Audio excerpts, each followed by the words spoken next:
His record is better than anybody else's, 66% a year on average for decades. No one comes close. Steve Cohen, Ray Dalio, George Soros, nobody comes close.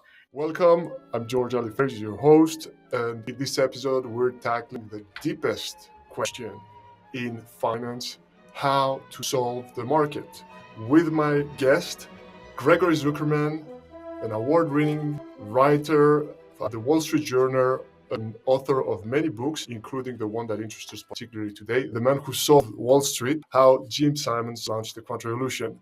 This is not just about marveling at what Jim and Renaissance technology have achieved. I'll try to find some practical lessons for investors. Gregory, thank you so much for being here. Great to be here, George. As it's the tradition here, I'll start with a little clip. 1245. Restate my assumptions. 1. Mathematics is the language of nature. 2. Everything around us can be represented and understood through numbers. 3. If you graph the numbers of any system, patterns emerge. Therefore, there are patterns everywhere in nature. My hypothesis: within the stock market, there is a pattern as well. Right in front of me, hiding behind the numbers. Always has been. 1250, press return. So that was beautiful dark P or Pi by Darren Aronofsky. And it's about a loner. We can guess it's a genius, but he's not very sociable and he's trying to solve the market in his deep dark room. How different is Jim Simon from this? Yeah, there's a lot of similarity.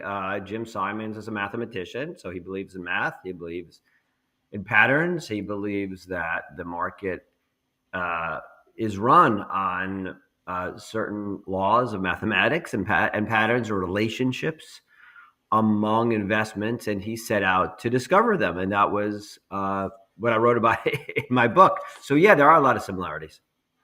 But what was striking in your book is that ultimately Jim was an incredible manager. But it's worth developing more about his background, like before Renaissance technology. He's an amazing mathematician, right? Yeah, so Jim Simons, even if he had never invested or traded a day in his life, he'd still go down in history as one of the greats in the world of mathematics, specifically geometry. He's one of the greatest geometers of the last 100 years. He got his PhD at MIT, became a teacher both at MIT and Harvard, and was a well-respected teacher. Could have gone down that road and instead veered off a little bit, did code breaking for the government, but then eventually came back to academia and ran a math department at SUNY, in a really well-respected math department, I should say, at SUNY Stony Brook. He developed it, he led it, he hired people, and that was a period where he did some of his best work in the world of mathematics.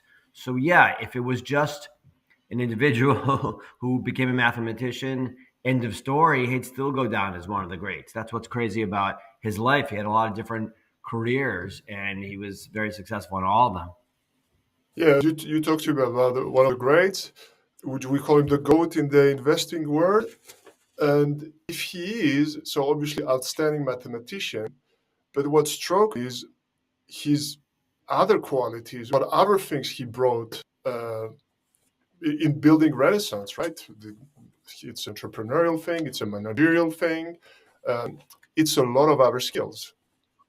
Yeah, some people have read the book and said, well, Greg, I looked for the magic formula. I didn't see that. And there isn't any magic formula. What his formula is, he does a lot of things a little better than everybody else, or a lot better than everybody else, but there's no one super formula.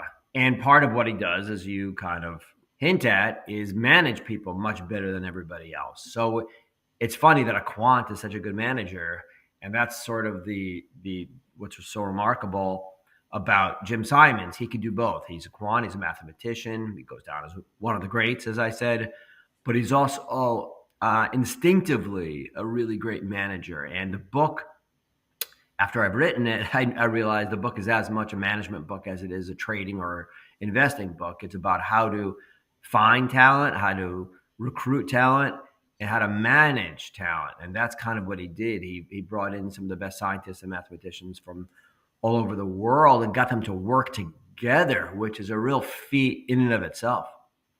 And I think that makes it so fascinating as well, the people story and things like that. So would we definitely call him, you said he's one of the greatest, but in mathematics, would we call him the GOAT, like the greatest of all time in terms of investing? I think so. His record is better than anybody else's, 66% a year on average for decades. That's before fees. After fees, it's only, I don't know, 35% because the fees are so crazy high. But 66% a year is just, no one comes close. Steve Cohen, Ray Dalio, George Soros, nobody comes close. Now, you can argue, and people have argued to me, well, Greg, he didn't manage as much money as, let's say, a Warren Buffett. Warren Buffett and Berkshire Hathaway are much bigger. So you can't expect Warren Buffett or Berkshire Hathaway to have 66% returns a year, whereas Jim Simons' key hedge fund, it's called the Medallion Fund, was always capped for a while. It was $5 billion for many, many years. It was $10 billion. I think in recent years it got bigger, maybe around $15 billion. It's very secretive, so it's hard to tell. So you can make the argument that Jim Simons only manages $10 billion or so in that fund, so you can't compare them. And I would agree, it's two different things, but that's part of the beauty too of Jim Simons, that he decided to keep the fund small. He could have made it hundreds of billions of dollars. People would have thrown money at him, but he cared about his returns. So that's part of the calculus too. Maybe you could argue Buffett or somebody else might be better because they managed more money, but it's not like Jim Simons managed an insignificant amount of money. Again, $10 billion key hedge fund. Now it's maybe $15 billion. So that's, a point of debate, just like with any sports GOAT. you can debate these kind of things. Yeah, and just to push a bit more on this angle, a highly hypothetical question. Obviously, he's making over $1 billion per year, right, in his personal wealth, or something like that. But could we imagine that he would maximize even further his fortune by going, let's say, the Ray Dalio route and having an umbrella fund, Sure, 220 on hundreds of billions, so that a lot of billions as well, and perhaps even more money at the end. So at one point, years into the firm, I think if I recall from my own book, 2010, maybe 2011, they did start some what they call outside funds that are open to others. The key Medallion hedge fund is only available to Jim, family members, and people who work at the firm, whereas these other funds are available to others on the outside. So they do manage a lot more money now. I think it's about $55 billion total if you include these outside funds.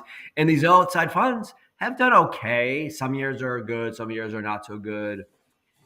We're taping this in 2024, and it's been a very good start to the year for these outside funds. I think they're up about 5, 6, or maybe even 7% on the year. But last year was okay, not great. So these outside funds haven't done nearly as well as the key Medallion fund. And yeah, Jim could have made them even bigger. More people would have thrown money at him. Jim realized, though, that the Medallion fund, the key fund, can only manage so much money.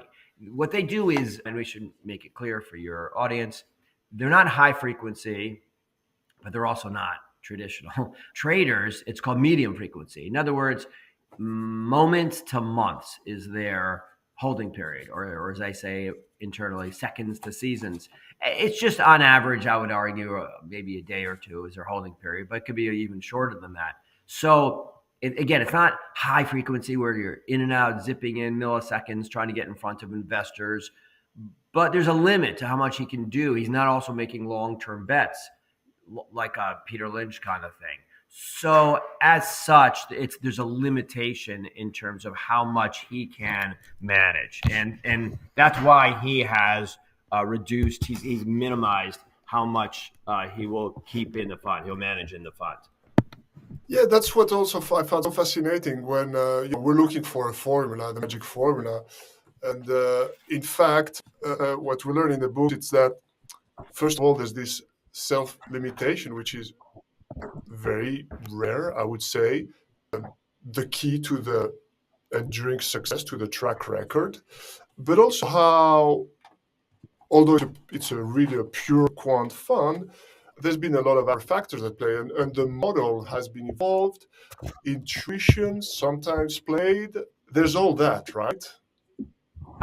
Yes, it's a firm run by humans, so there are a lot of human drama as a result, and that's kind of what I wrote about in my book as much as anything. These are interesting, quirky, unusual, in some cases, personalities that he recruited. So it takes unusual personalities to produce unusual results. So there was much more drama than I expected, frankly, before I started working on the book. Thankfully, for my case, and I think for the readers, you want drama, you want to learn from people and have there be some interesting incidents. But yes, it is a reminder that these are quants, but they're quirky individuals in their own right, and they're neurotic, and they're obsessive, and they're competitive. So all those issues come to fore. Talking about this incredible track record and enduring track record, there are so many greats in the investing world. I can talk about, well, there's Woodford, which was really following from Grace in the UK, but also maybe Bill Gross. You wrote about Paulson, and you didn't write the greatest trader ever, right? It's the greatest trade. Mhm. That's really a question about, outstanding managers, elite hedge funds, etc., is their performance consistency. And one of the things that typically harm that performance is, well, they have success, they increase the size, the performance deteriorates. Is this the price that Simon had to pay in order to, keep that track record? And is it something that really differentiates him from, let's say, the rest of the investment world, where, not to be too simplistic, but everybody wants more assets under management all the time, right? Yes, I totally agree. Jim Simons is unique in a lot of different ways. Part of it is the track record and the consistency, which I've never seen before. As you suggest, there's some people who had unbelievable years. I wrote, or periods. I wrote, like you said, my first book is called The Greatest Trade Ever. And it's about how John Paulson and some other people pulled off the 2008 trade, the subprime trade in 2009, and he made $20 billion over 2 years. No one's ever come close. George Soros, no one's ever come close. And you can learn a lot from that trade. And I think I did, and hopefully my readers did. The problem is, as you suggest, often these guys, John Paulson in particular, they change the way they invest after they score something, a big year like that. So John Paulson, his whole life was about limiting the downside and looking for huge upside trades. And that's what the subprime trade was. That's why they did so well in 2008, 2009. You can read all about it there. I don't want to talk about it too much, but the problem was after they scored that huge, remarkable trade, John grew his firm, and they got to like $35 billion in assets under management. And not only that, but he changed the way he invested. He started buying things like drug stocks and bank stocks and gold with high upside, but also high downside. And that's not what made him who he was. So he got away from what his focus had been. And it happens over and over again.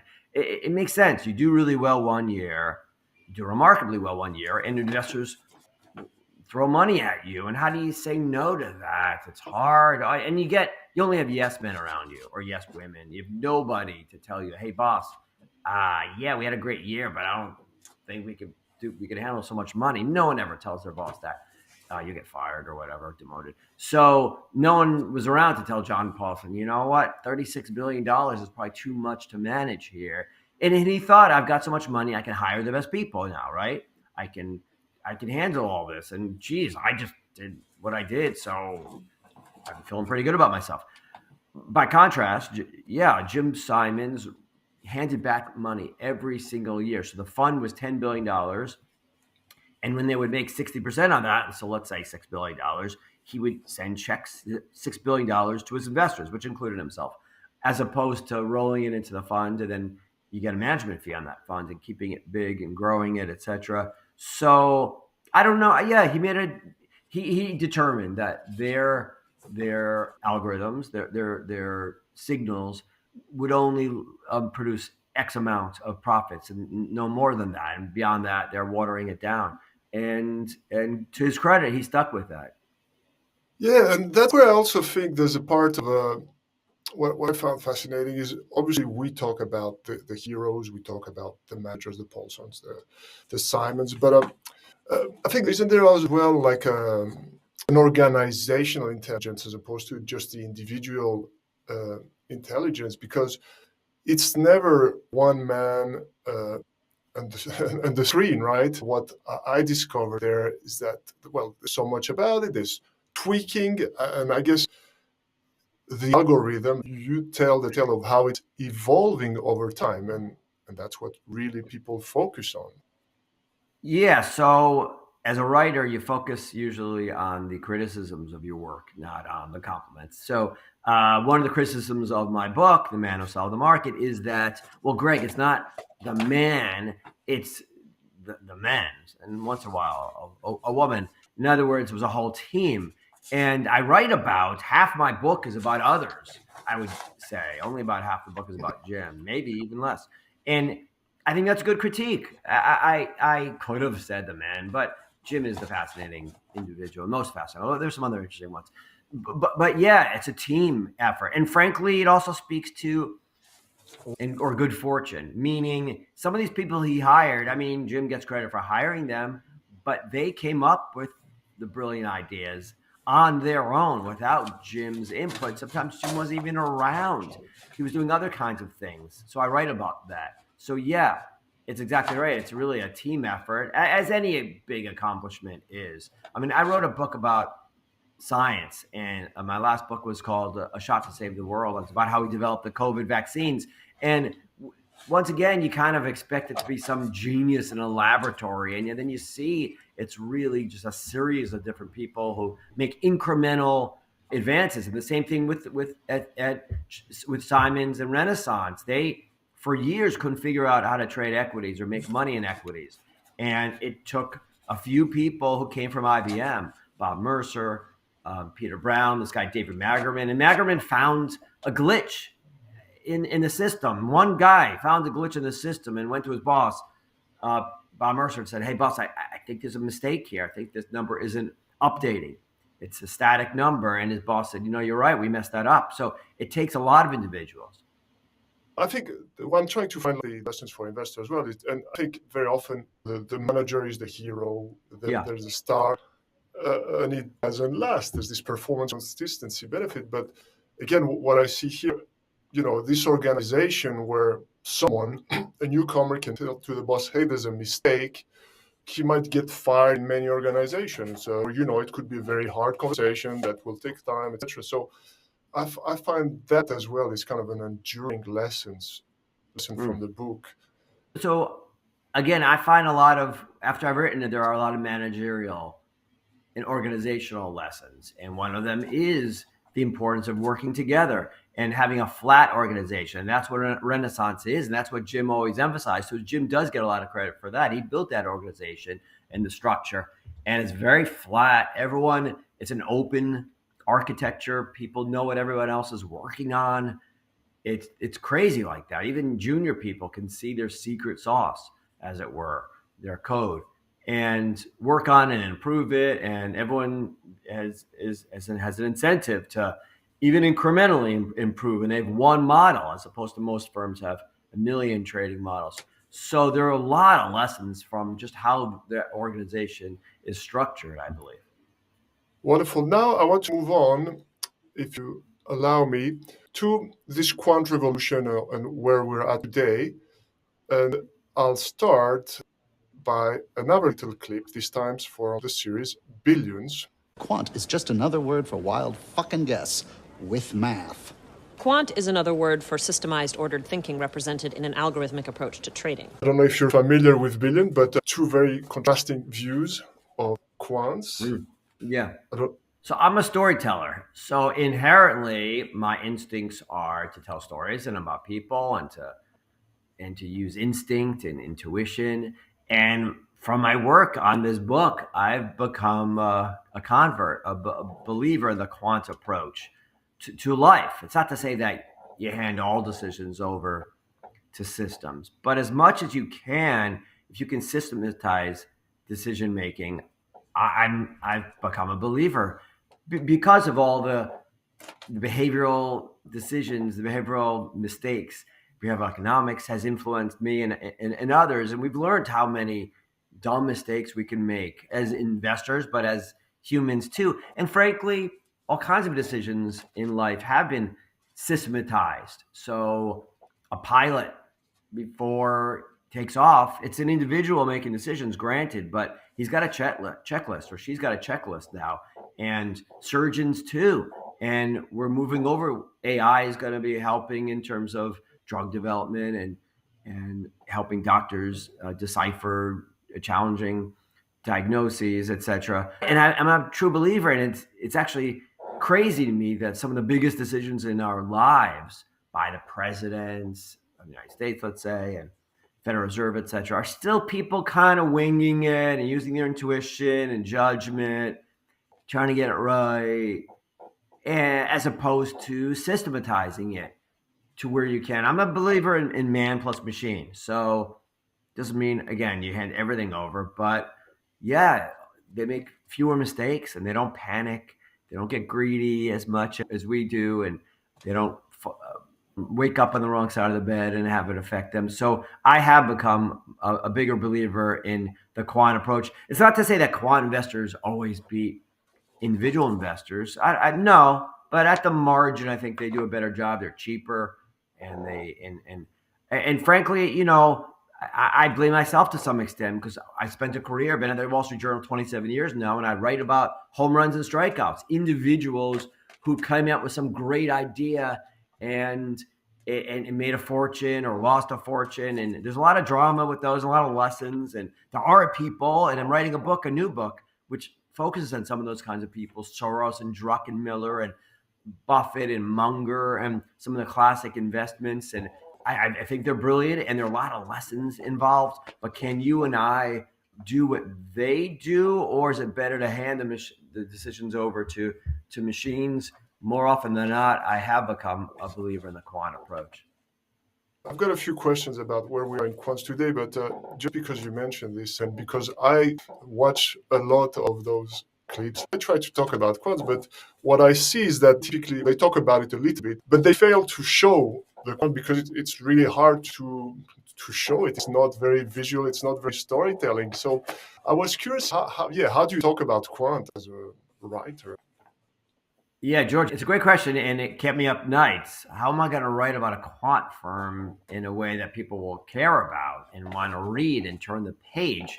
It's a huge challenge. It's part of the reason why no one's made a movie of my book, I think. There's an inherent challenge there.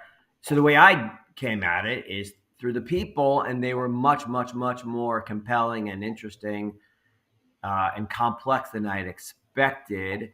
And that is kind of the challenge for the storyteller. How do you tell a story about numbers, basically, and algorithms, signals?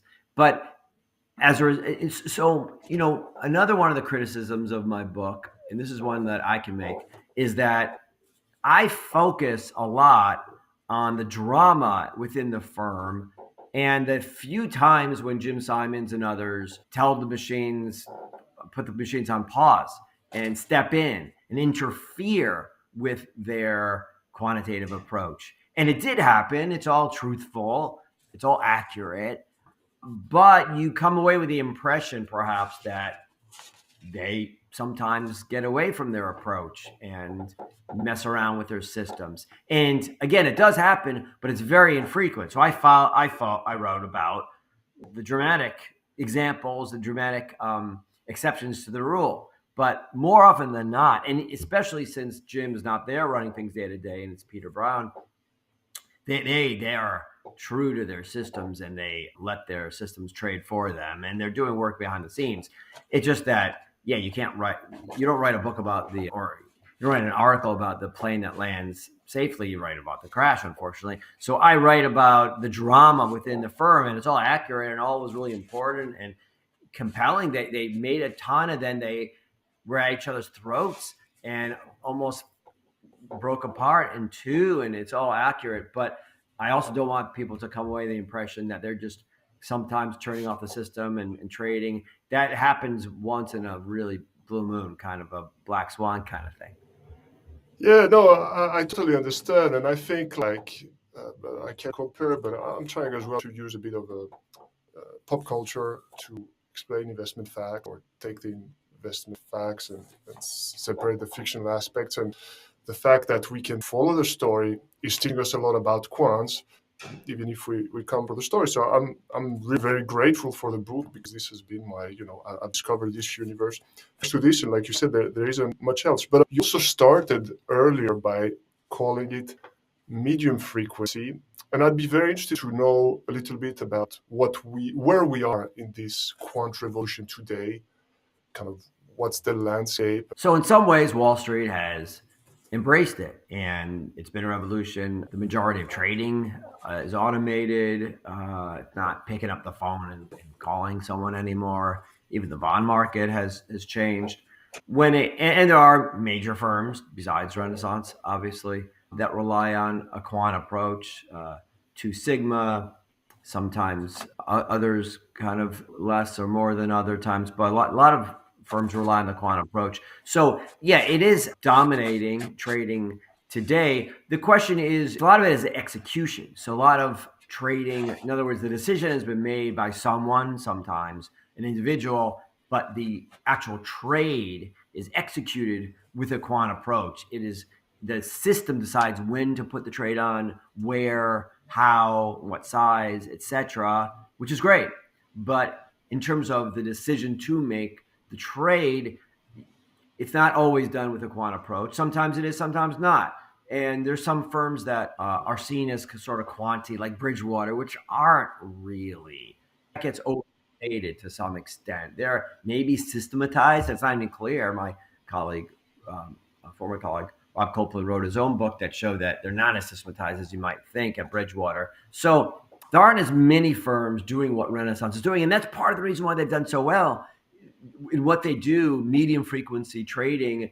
There really aren't as many rivals as you might expect. But yeah, in general, people have come around to the view that you need quants. And everybody's got some quantity aspect to their firm, everybody. And when you go on a tour of a Wall Street firm, they're like, Greg, over there are PhDs in that corner, and they're working on a quant approach. And part of it is marketing, so you can tell your customers, et cetera. But part of it is people have embraced the idea that you need some systematized approach. And again, it's ironic and disappointing to me that the average investment firm realizes they need to be systematized. But again, the President of the United States and the Federal Reserve, those guys aren't nearly as systematized. If I understand well, we kind of live in a quant world. I mean, everybody has some tools, even private investors, but it's really a spectrum. And I would say Renaissance is at the top of this spectrum in terms of mathematical automate. And then there's a whole area. And you mentioned Bridgewater, which is somewhere at the top, but not at the very top. Is that a way to see this quant? In my mind, in my simple mind, I was going to say, systematic arbitrage and factor. And that's quant. So factor investing is a form of quant investing. It's not all automated. Factor investing is more doing what we've kind of always done, let's say growth investing or value, but in a systematized way, an automated way, which is a form of quant. It's just different from what Jim Simons does. They look for relationships, hidden relationships among investments and patterns, hidden patterns. That's not what some of these firms do. And then you have some firms, let's say D.E. Shaw, which people kind of see as a quant firm. Mm-hmm. They do some quant, but they also have some non-quants there as well. So it's more complicated than one might think. And yeah, talking back to what you say, can the president or can we have a more systematic and quant approach? How we would take our first steps towards that? How can our life be improved as an investor or in another way? That's a great question. So Michael Bloomberg, when he was mayor of New York City, he embraced a more systematized approach, and a lot of it is data and looking at past decisions that look similar to those you're about to make, and letting that inform your decision. And again, it doesn't have to mean turning all the decisions over to computers, but you could do that, or you could just make sure that you're using every kind of piece of data possible. And there's some system, there's some approach that you're doing over and over again. Okay, so you're making it. You're a pilot, you're a surgeon, you're about to go and do something really important. Make sure there's some consistency there. And you've got a checklist, as it were. And investors can do that too. I've made these mistakes in the past. I'm aware of them. Here's a similar kind of decision. Let's go through the pattern I did before. Let's go try to take a step back and see if I've checked all the boxes this time as well. Maybe it means having more data and inputting data, using different kinds of data. And that's what Renaissance, they're all about, just gobbling up a vacuum of every kind of piece of data. They call it alternative data today. But if you can come up with a piece of data, they've purchased it and they've scrutinized it and they've seen, is there some relevancy to this data, to what we do? They do trading, they do investing. Is it relevant to them? But we all can, in our own ways, be aware of data and past information and use it to inform our decision making. So when it comes to, let's say, AI and doctors, I mean, doctors, when they diagnose, it's all based on their past diagnoses, what they've read in literature about other people who made similar diagnoses based on similar evidence. And I can easily see that being handed over to machines, to AI. And AI, frankly, is just a form of quant. I mean, Jim Simons was doing AI back in the 1980s. They were doing machine learning. That's the whole point, looking at patterns, having it find patterns, having the machines find patterns that you're not aware of, that the human eye just can't pick up, or our intuition can't deduce. So AI is a form of quant, and I'm a big believer in when there are decisions that are made repeatedly in drivers, AI, automated driving, those are just repeated decisions based on your intuition, your judgment. When I go and drive later today and get in the car, it's all kind of making repeated decisions based on what I've done in the past and my judgment about the future. And I would frankly trust an automated automobile AI better than my own judgment. I'm a good driver, but I don't have as many decisions that I can rely on in the past that are similar as a system could. So those kinds of things, I think, are ways to embrace the quant approach in one's life.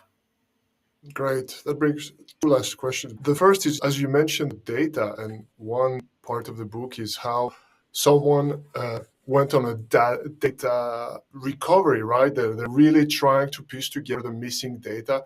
And so important. And I think today, everybody, if you say, well, are data driven, right? I mean, all firms say they are, but ultimately it's not about, we press a button and we process the thing and we get an answer. This data and eventually history is so important. And I think that's also something that was very crucial in the history of Renaissance, finding the data, building the data set. Yeah, so that's one more achievement that you can say wasn't Jim Simons. He hired a guy, Sanford Strauss, who took it upon himself to not only just acquire every piece of data they could. We're talking about gold prices going back to the 1700s at the Federal Reserve and painstakingly writing them down. He cleaned the data, realized that some of this data is not clean, it could be some aberration, someone could have made a mistake. He checked it all. And that wasn't Jim telling him to do so. He gets the credit. He was the first kind of data engineer maybe or something, like in the 1980s. So that was a huge advantage for Renaissance and the Medallion Fund. For many years, they had, and they still have, better data than everybody else. Now, it's not as much of an advantage. Today, it's much easier to get clean, accurate, extensive data. So they don't have as much of an advantage. They do have some cool stuff going back centuries that maybe other people don't have. But yeah, that embrace of the data and this religious adherence to the practice of turning the decisions over to the computers and letting them decide based on the data. Once you've got the best data, then you can make the best decisions, is the idea. And they were really early. They were pioneers in so many different ways. This importance of data, which everyone realizes today in society, but they were decades ahead of everybody else. Wonderful. And to bring it back to the current hype about AI, from what you tell me, again, it's a continuation. We talk about a lot AI in financial services, but there's nothing fundamental from what they were doing many years ago, and it's going to keep evolving. And I'm sure Renaissance is tweaking their models to find the next edge, maybe getting the new set of alternative data. Yeah, it's interesting. I wrote a piece for the Wall Street Journal after the whole ChatGPT hysteria began, or hoopla, and I wrote about how all of society, or most of society, is embracing and coming around to AI and learning about it. Some people for the first time, but on Wall Street and at Renaissance, they've been doing this for decades, and frankly, they've come to the realization that the best approach often is, not always, often is man plus machine. So as opposed to turning everything over to AI, they actually think you could do better having some individual involved. With Renaissance, it's more machine plus man as opposed to man plus machine. So the machines are the dominant players there and often come up with make trades without the people even realizing why they're doing it. But they do figure out afterwards, or they try to figure out afterwards, and they'll decide whether to put more money or less money on those trades sometimes. So there is still a component of the individual, the human. And yeah, I talked to the people at Renaissance after ChatGPT came out, and they were intrigued by that and all that, but it wasn't affecting how they do their job. So it has actually much less of an impact. This AI revolution, all of a sudden in the past year, is having less of an impact than you would expect at a firm like Renaissance or on Wall Street in general. Yes, they are embracing it and turning more decisions over to systems and quants, but they were doing that anyway. Gregory, thank you so much. You provided many criticism of your book, but it's an amazing book. For anyone who's interested in quant, this is the ultimate resource. And in any case, to me, it's such a book about investing, life, star investor, performance, consistency, all the questions that someone needs to ask himself or herself if you want to invest seriously. And here we see it through the detail of people, and that's what makes it so unique. So I'm very grateful about that, your participation, the book. I'm very excited about what's coming next. So we'll be following that very eagerly. Thank you so much. Thank you, and I'm love to be in touch with your audience. If people have questions, they want to reach out, I'm easy to find, LinkedIn and Twitter and email. So I'm looking forward to having some interaction if people want that. We'll be sure to put all the links in the description of the podcast and the YouTube video. So guys, please check it out. Thanks for your time.